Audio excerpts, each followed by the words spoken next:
Most people assume speaking more creates clarity. It rarely does. In social interaction, words lose power through excess. You explain, you justify, you add context. With each sentence, attention spreads, meaning thins. What began as a point turns into noise. This is not because the idea was weak, it is because volume diluted it. Meaning does not grow with length. It concentrates with restraint. The more you speak, the more you manage perception, you track reactions, you adjust delivery, you correct interpretation, your center moves outward. This is where authority leaks.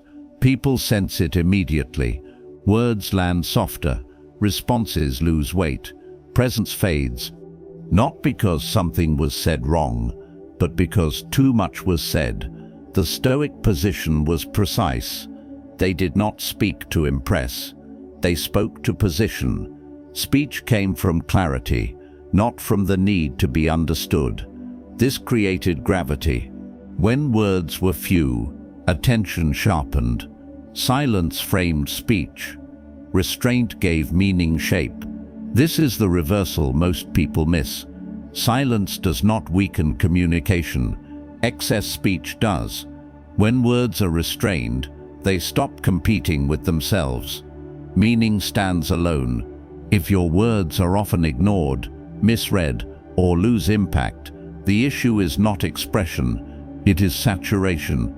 In the next phase, we will examine what happens when silence is no longer passive, but deliberately placed, how absence of speech creates pressure, clarity, and control in interaction. Influence weakens when speech becomes reactive. Most people speak to stabilize uncertainty, to clarify themselves, to prevent misinterpretation. This feels reasonable. It is costly. Each added sentence signals internal movement. You are not stating position. You are adjusting to reaction. Authority shifts immediately. The listener senses recalibration. They wait. They expect more. Meaning stretches. Impact thins. Influence does not come from explanation. It comes from definition. Definition closes space. Explanation opens it. The more you expand, the more negotiation appears. Questions form. Objections surface. Control disperses. This is why concise speech carries weight. It ends the exchange. The Stoic approach was structural. Speech followed decision. It did not search for agreement. They did not speak to persuade. They spoke to place a boundary. Few words, clear edges. This produced finality. Finality slows interaction. It forces adjustment, not through dominance, through containment. When speech is restrained, silence absorbs the rest. Pressure moves outward. You are no longer carrying the exchange. The situation must meet you. This is how influence consolidates. In the next phase, we will examine how silence functions when it is no longer accidental, but deliberately positioned to hold authority in interaction. Words gain weight only when they are limited. When speech is constant, nothing stands out. The mind adapts to volume. It stops listening closely. Restraint reverses this. When you speak less, attention sharpens, not because you demand it, but because scarcity focuses perception. This is not a tactic. It is a psychological response. The mind assigns value to what is not overused. Excess signals are filtered out. Limited signals are examined. This is why silence adds gravity. When you do not fill space, space works for you. Others listen differently. They pause, they consider, not because you dominate, but because you are not leaking information.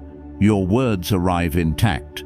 Restraint also changes your internal state. You stop monitoring reactions. You stop adjusting mid-sentence. You stop chasing understanding. You speak, then you return to stillness. Authority is preserved. Fewer words also protect clarity. When speech is limited, accuracy matters. There is no room for noise. This forces precision. Precision is felt. It signals confidence without display. The Stoic position was clear. Power in speech does not come from volume, but from alignment. When words match position, they land. When they exceed it, they weaken it. If your presence feels diluted, it is not a lack of substance, it is a lack of restraint. In the next phase, we will apply this restraint deliberately and show how silence itself becomes an active force in shaping interaction. Restraint only matters when it is applied deliberately. Silence is not avoidance, it is positioning. In interaction, most people use words to stay involved.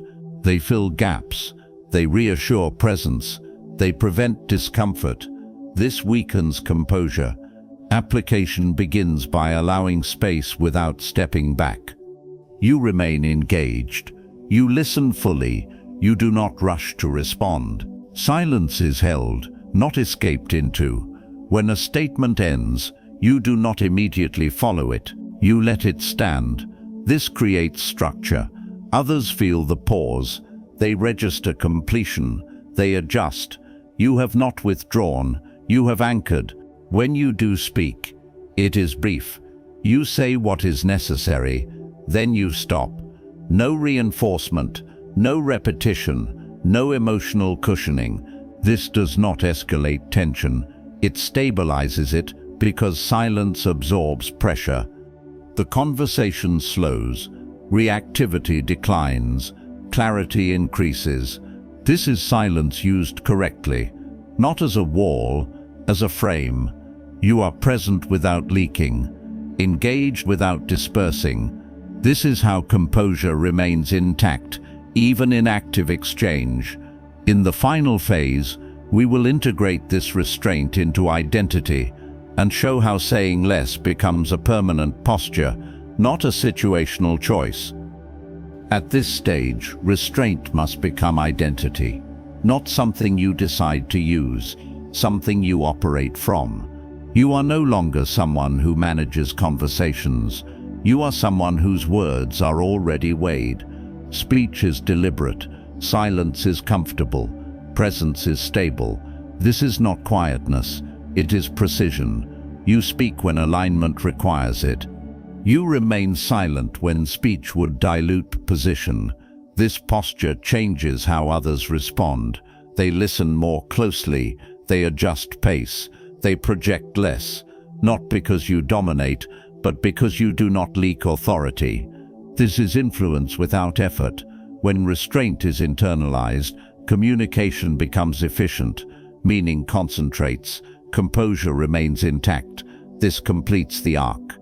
From internal discipline to social composure to restrained expression, the foundation of presence is now set.